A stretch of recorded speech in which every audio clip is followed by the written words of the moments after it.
வைகுண்ட ஏகாதசியை முன்னிட்டு இம்மாதம் 23ஆம் தேதி முதல் அடுத்த மாதம் 3ஆம் தேதி வரை தரிசன டிக்கெட்டுகள், இலவச தரிசன டோக்கன்கள் ஆகியவை இருந்தால் மட்டுமே ஏழுமலையானை வழிபட அனுமதி கொடுக்கப்படும். தரிசன டிக்கெட்டுகள் இல்லாமல் நேரடியாக திருப்பதி மலைக்கு வரும் பக்தர்களுக்கு 10 நாட்களும் இலவச தரிசன அனுமதி கிடையாது என தேவஸ்தான நிர்வாக அதிகாரி தர்மா ரெட்டி தெரிவித்திருக்கிறார். இது குறித்து செய்தியாளர்களிடம் பேசிய அவர், வைகுண்ட ஏகாதசி தினமான இம்மாதம் 23ஆம் தேதி முதல் அடுத்த மாதம் 1ஆம் தேதி வரை 10 நாட்கள் திருப்பதி கோவிலில் சொர்க்கவாசல் திறந்து இருக்கும். ஏழுமலையான் கோவிலில் சொர்க்கவாசல் திறந்திருக்கும் நாட்களில் சிபாரிசு அடிப்படையிலான VIP பிரேக் தரிசன அனுமதி முழுவதுமாக ரத்து செய்யப்படுகிறது.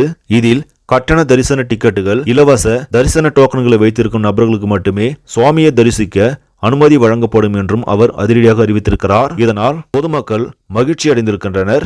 சரி நண்பர்களே, இந்த செய்தி உங்களுக்கு பிடிச்சிருந்தால் லைக் பண்ணுங்க, ஷேர் பண்ணுங்க, மறக்காம நியூஸ் இன்ஃபோ தமிழ் சேனலை சப்ஸ்கிரைப் பண்ணுங்க. அடுத்த வீடியோவில் சந்திக்கலாம். நன்றி.